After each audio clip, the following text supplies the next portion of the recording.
আসসালামু আলাইকুম রহমতুল্লাহি ওয়া বারাকাতুহু।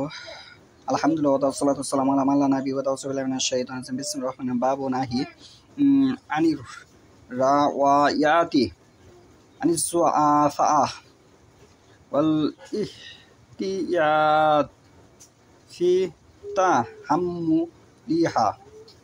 আজকের বক্তব্যের বিষয় হল জয়ীফ রাবির হাদিস বর্ণনা করা নিষেধ এবং হাদিস সংগ্রহের ব্যাপারে সতর্কতা অবলম্বন করা। সহিহ মুসলিম প্রথম খণ্ড অধ্যায় হচ্ছে 4, হাদিস নম্বর হচ্ছে 6।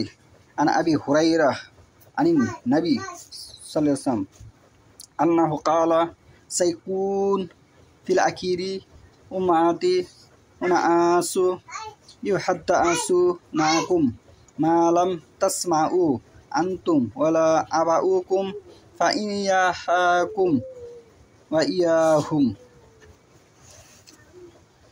আবু হুরায়রা রাদিয়াল্লাহু হতে বর্ণিত রাসূলুল্লাহ সাল্লাল্লাহু আলাইহি ওয়াসাল্লাম বলেছেন, শেষ যুগে আমার উম্মতের মধ্যে এমন কিছু লোকের আবির্ভাব ঘটবে যারা তোমাদের এমন এমন হাদিস শোনাবে যা তোমরা কিংবা তোমাদের পূর্বপুরুষরা কেউ কখনো শুনোনি।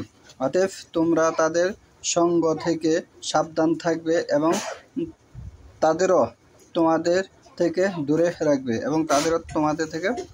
রাখবে عن أبي هريرة يقول قال رسول الله صلى الله عليه وسلم يكون في آخر الزمان دجالون كذابون يأتونكم من الأحاديث بما لم تسمعوا أنتم ولا آباؤكم فإياكم وإياهم لا يضلونكم ولا يفتنونكم।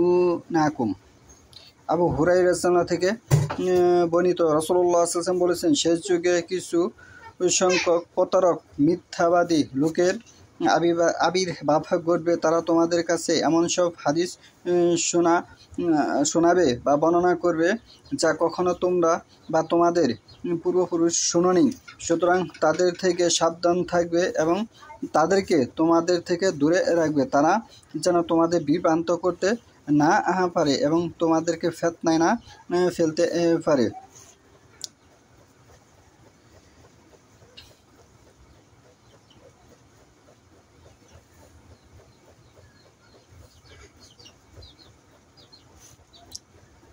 আব্দুল্লাহ ইবনে উমর ইবনুল আস قال إن في البحر شيطان مسجونة أساكه سليمان بشيء أن تقرأ فتقرأ على الناس قرآن।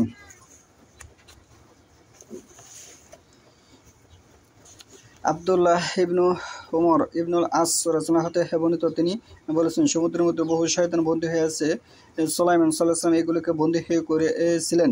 শীঘ্রই এগুলো সেখান থেকে বের হয়ে পড়বে এবং লোকদেরকে কোরআন পাঠ করে শোনাবে মানুষকে বিভ্রান্ত করার জন্য। যা কোরআন নয় তা কোরআনের ভঙ্গিতে শোনাবে। যারা মিথ্যা ও অপরান্তর হাদিস বর্ণনা করবে সে শয়তানের সাথে তাদের সাদৃশ্য পেশ করা হয়েছে।